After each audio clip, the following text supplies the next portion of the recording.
Muri Zimbabwe muri rudadiso kusangana kwatiri kuita ndofunga munotondera takakupai mufananidzo ya gogo vainge vasina kupfeka gogo vachisveredzwa navanhu vachinzi muroyi tikakuvimbisai kuti don't worry muri Zimbabwe tichauya nawo gogo vacho titaure navo tinzwe kuti kochiko nai gogo chichamakuurayira mhuri yenyu vana vamakabereka. Rangu zita ndinonzi Andrew neshamba. So Kostina makadini? Nyaphila unjani Andrew? Inendiri right chose. Hayi lami nyaphila. Muri Zimbabwe siyalibingelela siphiwe sithandekayo uhlangana njalo namhla selingelinye ilanga. Nthemba liyakhumbula silipha indaba leyana eka mama abanye bathi ngugogo watholakala enqunu kuthiwa ngumthakathi uyahamba ebusuku uyavuka ebusuku. Sa promise ukuthi hayi sizathi sihambe bila siyocinga liyazi ukuthi indaba yahluphe ukuthi siyenze indaba eyokuzwe ukuthi sizwe kuthiwa sizazama ukuthi by all means liyakwazi njenge Drewmas media siyazama nxa siyehlulekile siyatshela ukuthi siyehlulekile ukuthi sibuye la sikhulume la sizi ukuthi kanti yini ube sefuna ukudla umntwana liqiniso yini kuhamba njani. Elami igama nguThando class intombazana ingeyako mncane. So Kostina kune vamwe mafans eDrewmas media asi zvimwe zvavanotaura zvinotondishamisa. Semenza so sorry comrade chirume ndimi wandakupa example. Vaitaura kuti kunyika kwedu kuoneka munhu asina kupfeka kudaro zvinoreva kuti yange yatanga nawe ma conditions. Dementia vakuruza njere vakudi ndona dzinotanga kutaurwa nevana vekwedu vana veganda rangu. Asi tokuudzai kuti aiwa bora pasi ndege neshiri mudenga uroyi uriko vanhu vanoramba nhasi tinagogoka kuti vatitaurire kuti sei vachiroya. Muri Zimbabwe siyakwazi ukuthi emhlabeni wethu lapha silabantu abangazwisisiyo abalenkani singazi ukuthi kuhlala esikhiweni yini kumbe ukuthi into iyabe ingakenzakali kuwe. Siyakhumbula sisenza ama stories amaningi Nthemba saqala phela salipha imsami abantu bathi ngamanga kwaphuma phela ugogo ezikhulumela ukuthi hayi mina nyalo yangihamba nje abantu bathi dementia kuhamba so vakabatwa kwarusape vaya vari kumakuva kanzi dementia kwathwa mukhulu ugogo ule condition yakhe.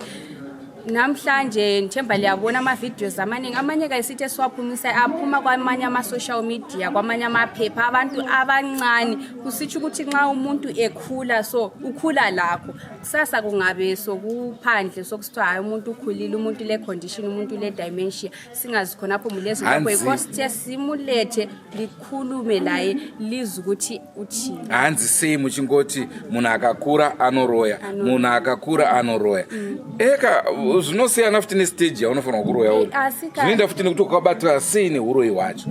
Saka shumba imimi mukachembera muchazigombwe ndoramba ndiri gombwe mutanga muri mudiki mongokura negombwe saka kana wangokura nazvo ungochembera sando dzako. Senguva dzese muri Zimbabwe tinokurudzirai kusubscribe kuDrewmas media. Drewmas media taking you to another level. Right, takanzwa kuti makadona chii chakanyasoitika kwamuri? chakaitika ndechekuti ndaibva kumba kwana mama uko ndichida kutoenda kumba vachindiperekedza. Saka panguva yekundiperekedza paipai tichienda ndakabva ndangobayiwa pamoyo panapa. Ndabayiwa pamoyo ndo pandakapedzisira kuziva kubva ndadonha. Chakazoitika ndechekuti pandakadonha vakauya vanhu vakawanda nzi vachiita sevachindinamatira. Vachindinamatira kudai vachindinamatira nguva iyoyo handina kukwanisa kumuka. Pakazosvika bishop ndopa vakabva vandinamatira pai ndobva ndatomuka. Tokanuka kumuka kwandikaita ndatoona pazara vanhu vakutoti muroyi taza kurutivi kwangu ndopa ndakaona mama vasina hembe vachibvunzwa navo vachitotanga kutsanangura kuti ini ndindakonzeresa kuti mwana wangu adonhe ndindi kuzvikonzeresa. Saka tingati kubva pamabatsirwa ipapo pane imwe here help yamati mawana sofa uye zvikanga kari kekutanga here kudonha? Kanga kari kekutanga. Kubva pandakabatsirwa ipapo kusvika pari zvino hapana kana peni yandiri kunzwa kana marwadzo kana zvandaisangana nazvo hazvina kumbozombobvira radzoka futi. Alright, saka zviri kunzi maibuda ropa nemunzeve hadzisi kurwadza here kana makazvionawo here raibuda? Ropa inini ndakazorona rapa hembe. Ini pandakanamatirwa ipapo pandakazotarisa munzeve zvishwa ndakaona ropa but izvezvi zvari chabudi zvaro. Alright, zvekare kune vamwe venyu hanzi kune vamwe venyu vakangoshaya zvisinganzwisisike, ichokwadi here chii chakaitika? Chakaitika ndechekuti vakoma vangu vese takabarwa tiri vasikana 2 nemukomana 1. Mukomana ndokutanga kwaya musikana kuzotira ini ndinokupedzisira. Vamwe vese ava vakashaya, mumwe akangoti musoro obva ashaya. Mumwe obva mukomana ndiye akati musoro, uyu akashaya wari kumba kwake hanzi akangodonha here ndobva angoshaika saka ndasara ndiri ndega. Alright, imimi zvichiitika munambobvira makamboedza kumbofamba kuti mutsvage kuti chii chiri kufa kana kuti makangoti kufa rufu chete? Kufamba vakoma vababa, ana baba vangu vakashaya. Vakoma baba vakambotiregedza timbweke tese timbofamba. Vaida mama kuti tifambe pamwe chete 59 namama asi mama vakaramba. Vairamba saka vanambobvira vazofamba? Havana tizombobvira tambofamba saka vakatozoda kufamba izvezvi inini ndadonha vanzwawo kuti mwana akadonha. Saka ipo pandopangatimirira kuti tifambe. Saka panhasi pane kubuda kwaonekwa vaenda. Tanga tati tiuye kuno kuvanzwe nhau yacho kuna bishop. Saka pane kwavaita sekwavaenda saka vati vachazodzoka vachiona bishop. Ani? Ana baba. Okay. Kunze kwedambudziko ramakasangana naro ipapo pane here mamwe matambudziko amuti ndiwa muri kusangana nawo mukurarama? Mukurarama dambudziko randinonyanya kusangana naro nderekunetsana nemurume. Chakawanana manje but imba yacho iri kunetsa. Ndiyo here? Alright. Alright, asi imimi hapana here zvaimboitika kana kumborota muchirwisa zvichienderana neurwere hwenyu? Kurota ndaimborota but ndine hope dzandakamborota ivo mama vachinditandanisa. Ndakada kuti ndivaudze kuti hope dzandakadzodza tete vakanditi siyana nazo ingonyarana ndofunga ihope handangondibva ndangosiyana nazo. Saka pazvakazoitika izvi ndo pandakazotanga kurangarira hope dziyadzi kutiwo zvaizohope dzandakarota ndizvo zvinhu zvacho nai. Makamborota chii chamakarota? Ndakarota mai vachinditandanisa neshamhu asi ini ndaitiza kundibata havana kundibata. Saka maizeza kuvaudza izvozvo? Alright. Okay, asi munoenda kuchechi? Kuchechi handini asi izvezvi ndakuda kutendeuka. Zvichirati kubva muri mudiki maisaenda kuchechi maingoraramawo zvenyu. Mune vana vangani? Mune 1. Hapana mwana wenyu ambori nedambudziko kana pane zvinongoitika zvisinganzwisisiki? Zviri right. Mama nawo iri kutaurika izvi zvakamira sei, zvakafamba sei? Inini mwana wangu angauya kumba uko. Zvangauya kumba uko ndakumuperekedza ndogara parasta. Ndakumuperekedza kuenda kumba kwake. Saka mwana uya akabva azotodini nendiri mumashure watanga kudonha. Wanoungana mama chii mwana chii mwana chiri kuitika. Ngati handisiri kuziva anorwara neshuga, ngati handisiri kuziva harwari neshuga kutoona uso. Ipapo vanhu vachiti mubatiseni makiyi wamwe wachiita sei wachididini. Waivazika ino mukati ngati mutakure tiende kukiriniki. Ngati kukiriniki musamutakure kuenda kukiriniki. Pana mumwe ndiri kuzwa kuti kana kuti waibatwa neshuga akaenda kukiriniki ari kufa. saka mutongo muregere muri bevati ngati muregere shuwa ngati mutakure tende paside kana mutakure timugise paside agari paside apa vanangodi vatavangoenda paside vatangosvika paside papa vatosvika pastor vatosvika kuti chii vadatsanangura ndikazi mama ko chinyi mwana wenyu ndikati mwana wangu ari uzwenyu ane shuga here mwana wenyu ndikati hana shuga ko chinyi chaitika ndikati ndaringoona angodonha kuti chingofamba chimuperekedza saka ndipabva atanga vamunamatira peapo ndibva vazotodini vandimwaya mvura kumwaya kwaakandita handizivi cho ndakazotokanuka ndati kuzotoona hameno china ndati kutozwa ndizopepukapo ndakazopepuka ndakazotozwa kuti gogo anga akashama pfeka ndikati ko chinyi chaitika ipopo ndisina kumbofeka kana nechinyi zvatondiyo saka ndizvo zvakatoitika izvozvo pastor ndiye akazototibatsira hamina kuti anga ari kubvepiwo zvokuti ndakatomunhingirika handinyepi kutaura ndani nejuti newamwangu ipapo ndanoda kuti ndanoda kumupondera ipapaka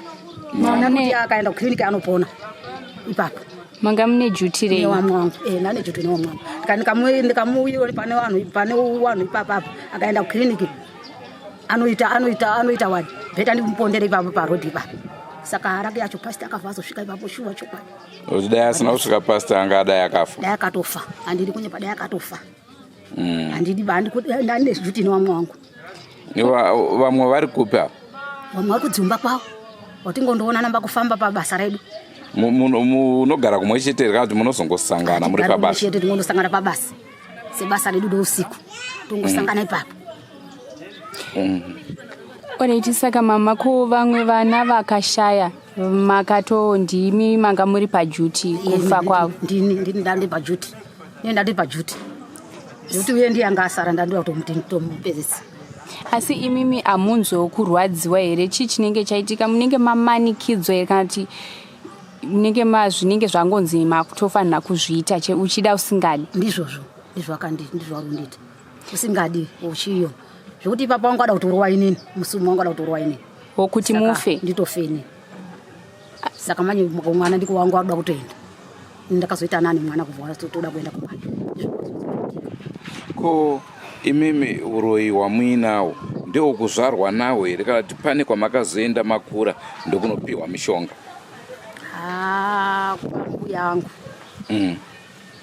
kwangu yangu akanditemera nyora ndikutemera nyora dzerake kwambu yangu saka makazozviziva sei kuti munoroya ndakazoziva kandati kutoita izvo ndakukumura kwandandati kutoita hembe ndichitoningirika nditorasa zvese ndisina chinhu izoziva mukazi ndiri kutika handiti apa pazvakazanga papindira mufundisi ka asi kumashure kumataura kuti maitomboita jana rekuuraya vana saka ndiri kuti makatanga rini kuzozviziva kuti munoroya ndatoziva izvozvi kuziva musi wonoyu ndiwo ndatoziva ipapapa ndakabatsirwa ndipasta pandatanga kurasa ndakazotopepa tozwa gogo muroyi vanhu watondondiunganira asi muchiri kutondera here maurayiro amakaita vamwe vana kutondera kandoti musoro mwacho achimboti tsungu mutanga tsungu kana vafa kudaro maizodya nyama here taitora tichidya nyama naomongo taitotora nyama tichidya asi inowanzotora nguva yakadii nyama yemunhu wani nyama yemunhu wani inogara toti inogara inotombogara kana kuti zvakaita kana 3 months 3 months tinguya padoko saka munoti imimi kana 10 yenyu yakwana mouraya munhu handiti oita 3 months kana yapera nyama ya10 yemumwe akuurayawo asi kana iri yakwana 10 yenyu yekuuraya imimi ko mukangoenda panext door mouraya panext door moregedza kuuraya mwana wenyu zvinoita aiwa ungarutira mwana wekuyeyo ungari ndikuda mwana wako atisuda kupanikisa tikuda mwana wako yeye koi punishment here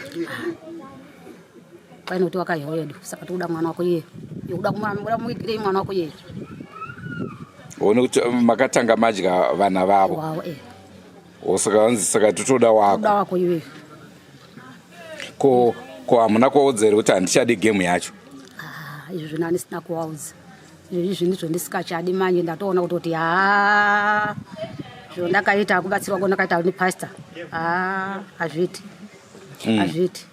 ndakatoti handishadi izvozvizvi kana kuti kubatsirwa kwandakaita vanobvira wazi kundombouya kuuya kunene kumeso kwangu hana mbouya ndakapiwa munamato yekuti ndikati pastor ndipe yangu munamato ine handishadi ndasara nemwana wani ndori zvemwana mwapera futi ipapo kana nenhasi wana kuya ndinotenda hangu pastor akandibatsira akandisunungura kana izvozvi zvekuti izvozvi handichambozvidi zvenyama yemunhu zvekuti handishadi saka pastor akandisunungura pamwana wangu iyeyo mwana wangu anga asara wani iyeyo ko vamwe venyu vakakushedzai kuti aiwe chiregedza hako kuuraya asi chiuya tichidya vamwe kunoko zvinenge zvaraita aiwa handishadi zvachose handishadi kutaura kuti kusunungurwa kwandakaita akana neshungu nazvo zvatondiperera ipapo.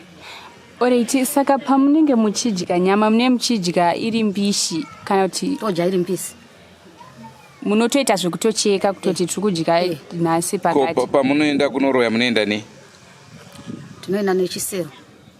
Nechisero. Saka munoenda kunzvimbo dziri kure zvakadii? Tomboenda kana Bulawayo. Kana Bulawayo? Tosvika. Kana kuMarawi tosvika. Saka vamunoroya vanhu vanenge vakaita sei? Vanhu vatinoroya? Izvozvi ndiri kuroya vana vangu ndivo tatiri kudya. Nevamwe vangu tiri kubatsira umwe wangu achitoroya vana vangu. Ndicho imi makawanda sei nevamwe venyu? Tiri 4. Muri 4. Alright, pa4 wenyu makatanga kuzviita kare. Pamwe pese apa maidyei? Pamwe pese apa taisajamba pane zvitaiita pazvinhu taingoita taingoti kana pane munhu afa toenda ikoko. Saka kusvika pari nhasi madya vanhu vangani tisingatarisi hama dzenyu chete nedzavo vawanda zvakadii vanhu vamadya? Toti ku 100 wakwa watodarika 100 kana 200 watodarika tichiverenga chiti 1 2 3 4 5 kusvika 100 wadarika. Soko kunzima kunzima sihlobo esithandekayo iyo phela indaba esilayo nguye phela umama lowana otholakale enqunu kusithwa yena uyenza ubuthakathi yikho lapha ubuyile phela uyavuma la ukuthi hayi yikho sibili mina ngumthakathi mina yimade mfunga ubulala umntwana wami ngithe phela wothi sihambe endaweni esingathi kukhatshana lapha azawela khona ngiyakwazi ukuthi kasoka thola uncedo uzahlafele khonale. Why? Because nguyade sekujuti elokuthi abulale simbuzile ukuthi kanti why engabulalanga abanye sithi abangasozihlobo zakhe ukuthi hayi ngoba besidle phela abantwana babanye sebephelile so kumele sidlo wami though abanye sabadla kudala besokusele 1 kodwa nxa ingabe besingadlanga umntwana wami besizokudla mina besizongibulala mina. So into ayichasisa yayikhuluma njalo ukuthi bona okwamanje basebenza bengu4 bahamba emoyeni bayakwanisa ukufika ezindaweni ezishiyeneyo kubo Bulawayo ngaphi kwezinye izikhathi nxa bengela abantu bokubulala njengokuthi sebephelelwe izimuli zabo bayahambe ebantwini labana bayabefile besiyakudla inyama yakhona bayenza izinto ezishiyeneyo. Ndida kuvunza kuti imimi pamunobhururuka payani zvisero munotombosanganawo nezvimwe zvisero zvinenge zvichibhururuka? Tinosanganawo nazvo zvimwe zvichibhururuka zvichienda uko zviri kuenda zvinenge zvakawanda zvakatowanda zviri kutowanda chaizvo unga shiri dzakatowanda unga zvishiri zvezvo. But hapana machanzi ekudonha? Hapana. Saka vamwe masikati munofamba here? Masikati kwete amufambe masikati. Alright, imimi tichitarisa sehuroyi mune here zvamunoti kana kuti tinozati kana muri mubusiness vanhu vanenge vachida profit imimi munobenefita chii pahuroyi? Hapana chiripo. Hapana chiripo. Asi munozozviziva here the following day kuti nezuro tanga tiri kuZambia takaenda kunoroya kuZambia mune muchizviziva here kana kwachena? Toziva kuti tataenda kuroya kwakati toziva. Ende mamiziva kuti vandoroya naye ndeuyu neuyu ari masikati? Totoziva kuti umwe wangu ndeuyu umwe wangu anogara pakati ndeuyu ndotoziva. Kana achigara muMozambique kana achigara kuti ndotoziva kuti anogara pakati.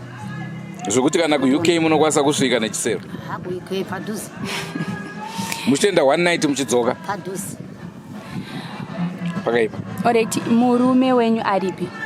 Baba wangu akafa. Vakashaya sei? akandoti musoro kundoshaya. Makamuuraya futi? Ndakamuuraya. Imimi kumusha kwenyu ndekupi? Kumusha kwangu chaiko kuHonde. Honde vale. Okay. Originally muno muZimbabwe kana makabva Mozambique kana kuti Malawi? Ndakabva Mozambique. Okay. Katandika. Okay. Alright, saka pane vamwe venyu pane here achiri nemurume kana kuti nevana kana kuti wenyu mwana ndiye angasara? Wamwangu wese wasisina varume. Havasina vana. Saka ndimama asara. Wamwangu wangu asara netutu wana. Vasara netutu? Saka imimi ndime masara newana. Saka dai mamudya 10 yenyu yakwana maizoita sei? Akazosangana naMwari ipapo. Ndizoziva kuti ndaita sei. Alright, ndimbobvunza zvekare pane vanhu 2 vakauya kuzokubatsirai. Pane vakauya pekutanga vachinamata, kukazouya bishop. Imimi vekutanga pavakauya makatoona kuti uyu ari kunamata ake asi hapana zvaanoona kana kuti maitoona mapowers mune muchitoreta here kuti apa hapana? Chokwadi ndakutozviona hangu kuti apa hapana. Mwana wangu amukizva chose hapana baba, ndakutozviona kuti hapana. Akauya anga akatobuya. Chimbozimbunamatirei nawo nanga uripo wangu akatongana pastor nemuri pastor chimunamatirai mwana uyu. Achinamatirwa asi hapana chaukamboitika. Ndipo akazoti zvikati kuti mutakure mwana kukiriniki tende kukiriniki ndikati mwana musamutakure kuenda kukiriniki. Kana iri shuga pana vamwe rupera nazvo neshuga izvi aenda kukiriniki. Saka akabva ngati mutakure mumuyerise padhuze apo. Pamwe achamuka ake. Semunhu atanga nhasi izvo zviri kuhatisa asati ambozviita. Ndipo kuti aendeswa pasite. Saka pastor yanga roti ari kuona rundo ari kuda kuona ari kuita kunge ari kuona asi haana kumboona kuti kuona kwake yanga rumboita sei. Apakazosvika pastor uyu ndipo akabva azotidii. Ndipo akamunamatira ipapo. Sotoona mwana atoona. Saka ndakazopepuka ndatikuzwa kuti gogo muroyi kani gogo ndizotonda tokupfekedzwa. Zvese ndatorasa zvese ndisina nechokupfeka ndakutopfekedzwa. Alright, saka panguva yazvinenge zvichiitika vamwe venyu havakwanise kuya kuzokupaiwo masimba kukubatsirai nekuti munenge mapa attack? Hapana, hauyi. Saka ivo futi panguva yazvinenge zvichiitika ndo vanenge baya mwana here kana kuti imi munenge makabva mabaya nezuro manheru maita zvinhu zvenyu kana kuti mabva makuseni magadzirisa? Mwana wangu wanga waruziva umwe wangu futi kuti zvinhu zviya zvakuita. Saka papa kuzoti mwana wenyu arware manga mamuita sei? Mwana uyu ndatoda kumugadzira kuti aiti mabayo aiti zadonho. Ndo pandada kunzwa kuti makanga matumira mushonga kwaari here kana kuti pane zvamanga maita muri kumba here kuti mwana azodonha? Pakumuperekedza pane zvona ndamboita. Ndamuroyerera kuti atodonha. Maitoziva kuti hapana kwauri kuenda iwo? Ndatoziva kuti hapana kwauri kuenda. Saka pamunoroya mune muchishandisa shiri dzipi kana kuti munombochinja momboitawo nyoka chinoitika? Ndoita zvishiri. Zvishiri zvakaita sei? Zvishiri zvinodobhuruka, pane zvishiri zveblack stone zvinobhuruka mudenga. Zveblack? Zvinoshandisa. Komasvika chikandorowa badzi, munhu asi kuona akandorowa badzi mbatodonha. Asi mimi pamunoroya munongoroya veukama here kana kuti even inini kana makandita seso mukati uyu ngaafe ndogona kutongofa? Kana wadzimu wake wasina kumirira banofa. Unofa? Kana uri wadzimu wake kwake kuti isusu hatina ukama nehafi. Saka zvoti nini ndogona kutokutukai kuti pfutseki imbwa yemunhu pasina zvamunondiita? Ipapo manje pasina zvinomuita. Kana wadzimu wekwenyu wakamirirawo munofa. Pasina kumirira munofa. Wanomirira sei vadzimu? Wanozviona kuti mwana wedu haana mhosva, haana ukama nayo. Ngotobva wakudhifendai? Pamati vadzimu venyu munenge muchitoonana kuti ava vadzimu vake nemi spiritually muchitofaita zvibhagera kana chii chinoitika? Wadzimu wandi kana uchifamba nditi ungaona wadzimu wako munhu ega ega ungana wadzimu wako anga akatomirira. Angani wadzimu wacho unotowamirira kugara kwetinoita. Zvenyu tingati vadzimu venyu here vanenge vachifamba nemi kana kuti venyu havazvide vakatokusiyai mukafamba mega? Havazvide vakandisiya ndikafamba ndega. But Imimi ndimi wokutanga kuroya kumhuri kwenyu? Kumhuri kwangu ndini ndega. Hapana vamwe vanoroya? Hapana. Kune vamakazvarwa navo pane vamwe here vamakauraya? Wemba menyu imimi? Mumba medu mekuberekwa? Handina. Hamuna? Munoera chii? Ndoera meta. Okay, ndombeva? Meta, nyoka. Oh, nyoka. Alright. So hayi kunzima sihlobo ezithandekayo uyakhuluma njalo ugogo ukuthi bona basebenza bebaningi bengakwanisa ukutshintsha bayakwanisa ukutshintsha babe zinyoka bangakwanisa kwezinye izikhathi babe zinyoni ukhulumile njalo ukuthi khathi sisikhuluma nje ntambama bayabebonana ukuthi gengale ngiyangapha laba ngabangapha kuyakugcwela izinyoni emoyeni ngesikhathi thina silele ukhulumile ukuthi hayi sihamba sitshintshana njalo nje sesitshintshana ukuthi sidle simbuza ukuthi kanti kuli benefita ngaphi uthi yena hayi akula yikupho ngikwenza nje mina ngakuphiwa ngugogo wami so ngakhula lakho umsebenzi wethu yikupho ngubulala umuntu ngamgowa vele sengubulala kodwa kwesinye isikhathi ukhulumile ukuthi wena uyakwanisa ukuthi ngifuna ukukubulala ungabulaleki ngoba uyabula lamadlozi akho yabe kulwele yabe bona ukuthi hayi lapha akwanisa ukuthi kungeneke so ukhulumile ukuthi umntwana wakhe kungayisimuntu kaNkulunkulu hayi ubesifa ngoba uthi kulo muntu kaMlimo oqalile phela ukukhuleka ukuthi sesibonile ukuthi lapha akulalutho vele akulalutho umntwana uyafa namhlanje kodwa kuthe kwabuya la omunye ophawa futhi hayi lapho yikho engabona ukuthi sengisitsha and abanye bami khona ngale babekwazi ukuthi sokulezinto lezi ezenzakalayo so iyo indaba esilayo Zimbabwe.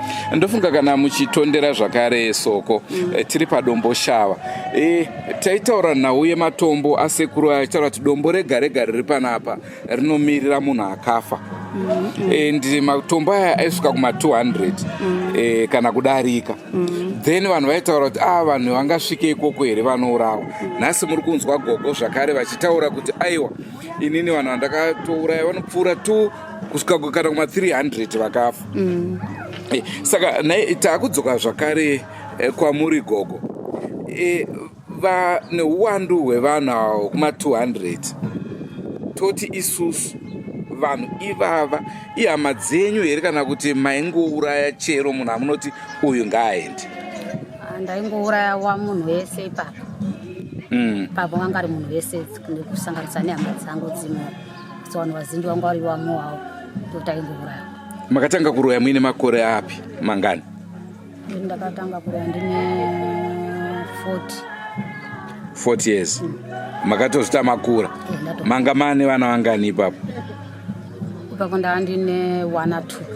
Mamuine 1 or 2. Then pamakazotanga kuuraya mhuri yenyu makatanga kuuraya murume wenyu? Ndakatanga kuuraya murume wenyu.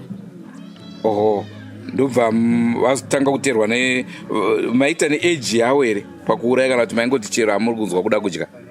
Aiwa, taingozi chero, taingotora chero. Alright, izvezvi mane makore mangani? Izvezvi ndatine 65. Saka mane 25 years muchiroya. Saka vakakupai mushonga wekuroya vapenyu here? Handi vapenyu, vakafa. Vakafa. Asi makambovabvunza here kuti mandipireiwo shaviri randisingade? Kana kuti maitonzwa kuzvidawo? Ndaisabva kuzvida. Ndaisambobva kuzvida zvaisabatika. Zvaisabatika. Zvokuti dai zvazvo zvichibatika ipapo pamwe ndakatoramba kuti inini izvozvo zvaisabatika. Taifamba panapa neapa zvaisadini? Zvaisabatika. Alright, saka musati maenda mabatwa apa maitomboenda here kumachechi kunoedza kubatsirwa kana kutongopfuurawo nepo? Ndaiedza kubatsirwa ndichipfuura nepo zvaisabatwa. Makamboenda kumachechi api? Akawanda ingotsvuku kun'anga chii zvaisabatika. Kwamunamboedza here vakuru? Tinoziva kuti munyika munoti nemaprofeti mahombe ane 2. Aipapo handina. Sokondoza kwamakuda kusvika aiwa hatidi kusvika ikoko. Ndechida kunzwa kuti ndimi muna ambuya vanoroya. Mukugara kwenyu nemudzimai wenyu ndapi matambudziko amungati maisangana nawo semhuri? Ndikati ini ndichigara nemudzimai wangu ndakasara ndaona zvakawanda nekuti hatisina nguva refu tichitese asi taitofambidzana nana ambuya vangu mune zvakanaka tisingazivi kuti mabasa vanoita sei havanobata. After ndazonzwa mudzimai wangu abuda ndichitofonerwa chitonzi akuno kumudzimai wako adonha zvakadai zvakadai. Asi ambuya wako wazonge wakumura hembe kwakazara vanhu echichikati aina handikwanisi kunge kupi handikwanisi kunge ndichia neko nekuti ndandakomendi nenyaya ipi nenyaya iyi ndoya ipapo ndichitarisa pai ndakatasana nawo. Saka tingati hedu manga musati matanga kuwana maproblems mumhuri menyu? Tanga tisati. Inge iwo mudzimai wangu hapana zvaangati anditsanangurirawo nepamusoro pamai vachotowa mudeoninaye. Ende iye anotadza kuti anga asingazvizive futi. Zvakutondinetsa kuti ndichizive chokwadi chekuti anga achiziva kuti anga asingazive handichazivi. Nekuti pamwe secret inenge iri kumba zvawo. Imimi munoenda kuchechi? Munoenda kuchechi. Munoenda kuchechi kupi? Ndaitonamata kuEFM. But so far ndakamboya kuSt Angels kunobva mazuva darikayo izvo zvandisingauye zvangu nekuti ndoshanda kumakombi saka nguva ndoenda ndichishaya. Asi imimi sezvo mudzimai tanzwa kuti vati vanga vasingaende kuchechi, sababa munambovaudzawo kuti tinomboenda kuchechi semudzimai semhuri? Ichokwadi kuchechi tinenge tine shungu yekuda kuti tiende, asi inini nhau yebasa. Asi iyo semunhu anga akagara akasununguka ndiaitofanira kunge achinge achienda kuchechi. Asi nau ndakuzvibatanidza ndakutofungidzira kuti pamwe nezviri kuita mai vachona nekusada kuenda kwaaita kuchechi pamwe vanhu vanenge vachiziva zvavaita zvanga zviri pagiraundi. Imi mamuna here kumwe kunetsana kwamaimboita kana kuti kwamunomboita mumba kusinganzwisisike kwokuti nemiwo munoshaya kuti chii chiri kuitika? Kwete, nemudzimai kuti atagarisana zvakanaka. Chokwadi. Kumushande kupi mukoma? Kumushande kwaRusape. KwaRusape muchiyera chii? Ndina Moyendizvo. Moyendizvo. Hayi, pakanaka sekuru wangu. Ndicho chirongwa chitanga tinacho mhuri yeZimbabwe. Manzwa mwana ataura marwariro akaita kusvika azodonha ropa richibuda munzeve asatozive zvaari kuita. And gogo mavanzwa achitaura kuti ndanga ndatosaina kare death sentence kuti haridoke. Bishop ameneko wakangobva nako mwana uyuka akasimba, mudzimu yake ane vadzimu vake, mwari wake vanomuda. Mule Zimbabwe iluhlelo akade silalo nthemba lizizwele, siyakwazi ukuthi indaba zokuzwa ziyahlupha, bazikhulumele bodwa. Nthemba libonile umntwana ngumntwana okwathiwa wawa, ade simuzi ukuthi wawa sibili, wayephuma igazi endlebeni, kuthiwa sefentileni, ubengazi ukuthi yini osokwenzakala. Wakhuluma ukuthi mina kuhlala kunje, lami ngaye ngiphupha kwezinye izikhathi, kodwa ngaye ngani ngiyakucabangela kumbe ngiyakuzwa. Kodwa iproblem ngekuthi yena ngokwakhe la ekaye emachechi, umuntu nje oziphilelayo. So umama namhlanje la Nthemba liyambona la lapha ukhulumile ukuthi yebo yeliqiniso, mina bese ngisayinile ukuthi namhlanje umntwana lo vele uyafa. Akula njalo nje ukhulumile ukuthi ngihambe la endaweni, uyakwazi ukuthi phela ungahamba emasayidini ale church kungakwanisa ukuphambaniseka, kodwa uhambe la endaweni esingathi ema-shops lapho kuyaye kungela ngitsho umuntu esingamcabangela ukuthi uyancedisa, kungasenani umuntu wenkosi wabuya nje mbana libonile ukuthi ukhulumile ukuthi wakuqala ubuyile bembona ukuthi lo akula. So kwathi kubuya omunye kungasela bishop lo obuyile oqinileyo, umntwana ubesefile ngoba abanye bonke i-team ibikwazi ukuthi namhla sidla inyama, namhla vele ku-right. Kodwa ngokuthi kwafika umuntu wenkosi la olamandla, ngakhulekela umntwana wavuma, umama wagcina evuma la ukuthi hayi yimi yikho engikwenzayo, namhla bechasisa konke abakwenzayo ukusebenza kwabo. 3 months soko 3 months vanhu vachidya nyama yemunhu 1 dzapfuura 3 months kwakudiwa ka fresh meat kwakuya imwe. Ndipo paya pandogara ndichiyambira varume biyangu kuti nyaya yekuti madana soko kiss iya munoti tongue to tongue uri kutodyawo futi nyepa ndiri kunyepa here. Asenguva dzese muZimbabwe tinokurudzirai kusubscribe kuDrewmas Media. Drewmas Media taking you to another level. Nhasi tanga tiri palevel yeUroyi. Anyway, manzwa gogo vataura kuti havachahuda zvavakaita zvakwana. Vangani venyu mhuri yeZimbabwe vanokwanisa kupinduka nhasi uno vasati vafa, Ishe asati avadana kuti aiwa zvandakaita panyika zvakwana. Amen. Amen munhu waMwari. Mule Zimbabwe ugogo namhlanje yebo uyakhuluma sekhululekile uthi mina angisakufuni. Uphinde njalo wakhuluma ukuthi ngeke ngazama ukuhamba kwezinye izindawo kube ngothuka abanye kwamanye ama church lawo ekwezinye izinyanga bemehlule kusitsho ukuthi uyabe lamandla. So kusitsho ukuthi akakundikana. Emsenzini lokho yakuzofuna la omunye olamandla ikhona laba bathi mina ngiyancedisa ngenza so ungakwazi so uthi mina sengifuna ukuthi konke kusala ngisakufuni njalo nje kuba singasela choice. Dai pasina kuti gogo avachada kasoko. Ndo gogo ndaida kutora nchienda nawo kunana sekuru yesu anoto anobatsira ndichiti mbovheta eka apa pakamira sei. Ko pana madzimai vanogona here. Ko avakule vanogona here. Nekuti vamwe vanhu tinoshandiswa nawo kudrumasa ngoti tinorapa todi. Zvese eka asindo pamwe patinozobuditsa futi nyaya dzakadai unoona hapana kana anodaira kana anovhunduka kuti unozongona ndoda kuiswa pachirongwa unogona chinyadzihobho dzakawanda kuti usingabatsira asi pane mwe akandifonera nezuro hanzi vane shamba ndiri kudawo n'anga dzenyu chakatanga kundibata ndechekuti n'anga dzangu inini okay ndikati taurai nezven'anga dzangu zvikanzi ndoda chaiche yamunoti uyu ndiye anobatsira ndikati alright motipa mari yedu tokupai nhamba zvikanzi kana ndikakupai mari yacho ndikatadza kubatsirika naimi pamunoenda kuparire nyatwa makamboodza madoctors ndikatadza kubatsirika imi kaimi tidizvo zvakadaro munoshora nekuti chivanhu aiwa ndatsamwa soko ndatsamwa regedzai tioneke inini hatichafarire vekungoti munhu ukaenda kumashops paungotenga redzo pakungoisa paungobuda uchiti unobatsira vanhu vari kuda kubatsirwa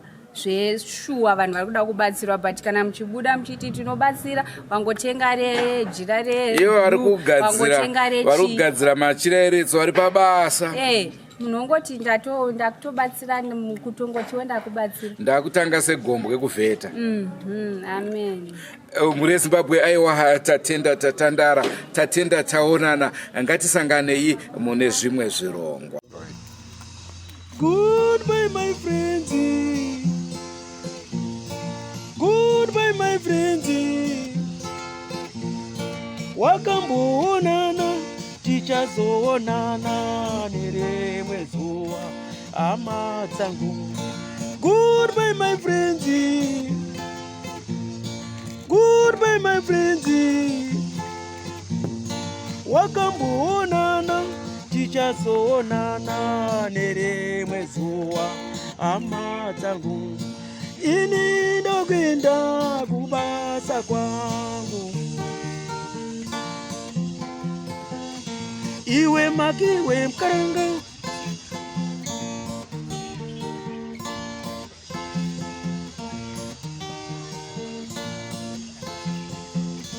Iwe makiwe mkaranga.